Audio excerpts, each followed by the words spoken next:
This is Conversation of the Birds, a story set to music, new chapters released weekly, written, composed, and read by Jamie Holcomb. What can I say? Week by week, the story unfolds. Year by year, the story goes on.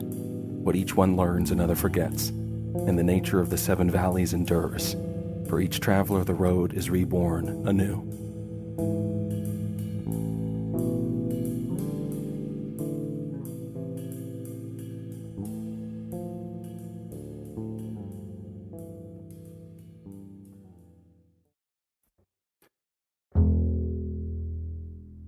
And so there you have it. What are we to do? Altogether, the 30 birds set foot across that wind-blown expanse of brittle yellow grasses.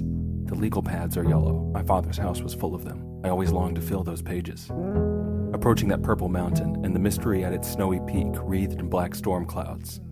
I had a master, the heron said, apropos of nothing, to no one in particular. The stork was noble and wise. I've always aspired to be like him. It was the stork who I followed by his decision to set out upon this quest. And I don't mind telling you that I had a teacher once, a great man and a powerful musician. My master, who taught me many a trick, all of which have been brought into effect here, tonight, today, in our long digression. My master, Mark, who in my arrogance I disrespected.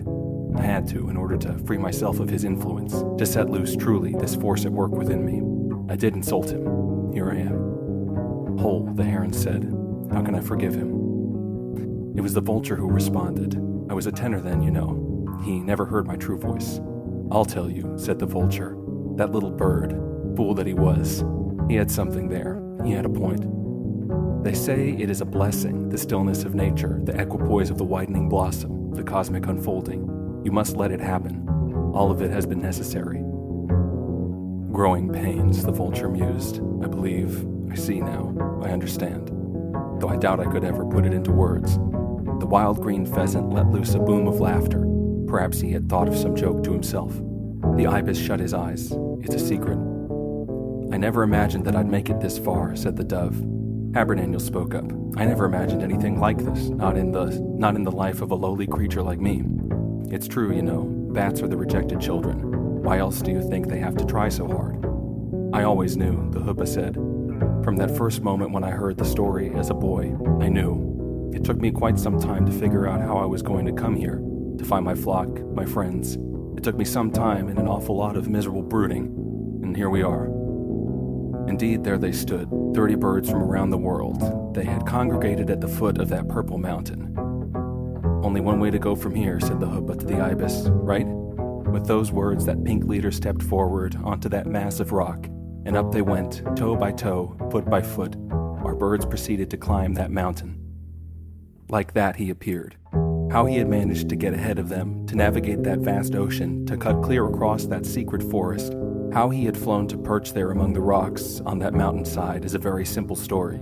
He cheated. Once the flock had teamed up with the booby, and after he had finished slaughtering the seagulls in their wake, Whole had bounded along their course from rock to rock, and while our birds had been conversing with the whale, off he'd flown, right over that forest of bamboo, straight for this majestic mountain, the obvious destination at which our company aimed. He had left them in the dust to find out for himself if there really is a Smurg.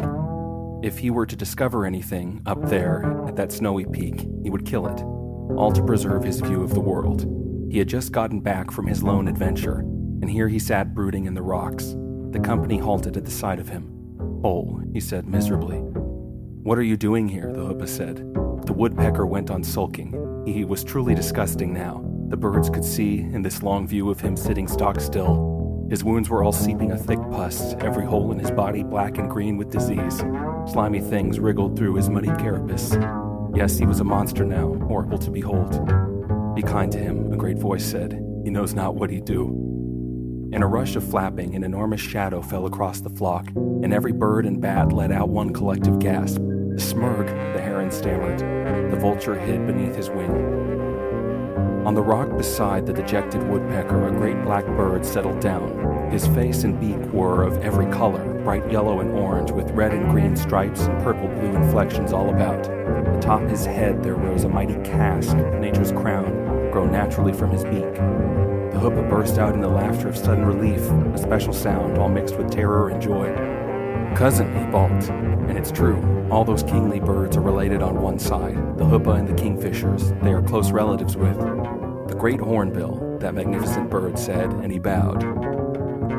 Word had reached me from quite far off that we would be receiving visitors to our homeland. All about him, a variety of strange and colorful birds came to settle on the rocks. So perhaps you can tell us, the hoopoe said, if there really is a smurg up there. The hornbill smirked, as he always does by that crooked beak and those expressive eyes, and I have to tell you it's true. Once, a very, very long time ago, longer than anyone could possibly remember, there was a great flock of pilgrim birds. They set out to the east. Across 7 valleys they traversed. They faced many obstacles in pursuit of their goal. Finally, they arrived at the undiscovered country, to fly. And at the top of one great plateau, where their promised prize awaited them, they found only a pool of water. When those 30 birds looked into that mirror, they saw themselves. There they stayed, in harmony with nature, they grew. The hornbill and the hoopoe are related, you know. Once upon a time, they were the same little bird, dreaming of something there, beyond the horizon. Oh, it's an incredible story, the hornbill said, and quite a long one. Perhaps I'll tell it to you when you get back. He stepped aside to present our birds with the path upwards. What about him, the hoopoe said, nodding to the miserable woodpecker. He will die, the hornbill said, and very soon, I'm afraid.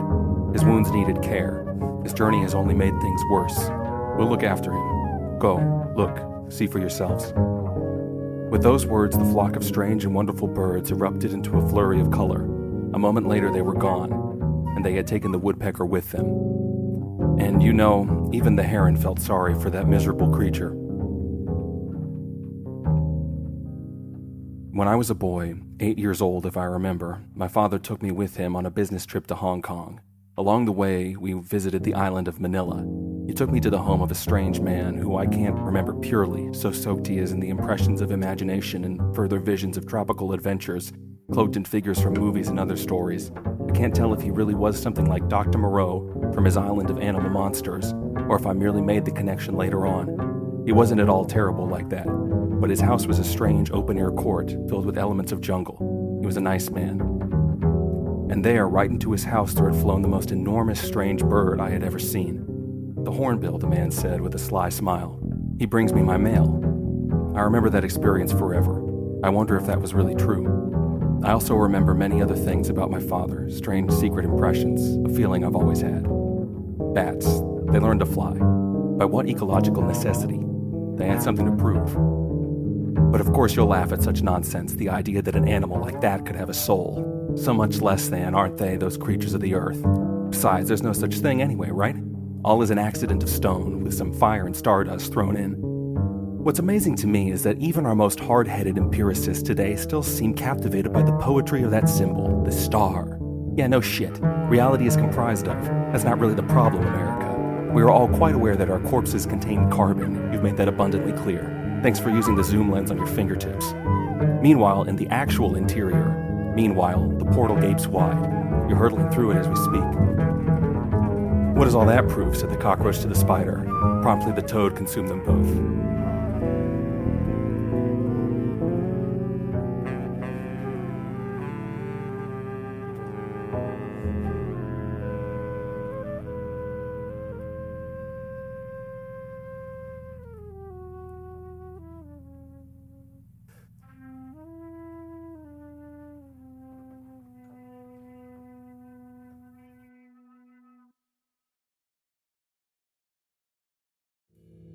This has been Conversation of the Birds, a story set to music, with new chapters released weekly. Written, composed, and read by Jamie Holcomb. Produced by Supermoon. Join us next week for our next installment.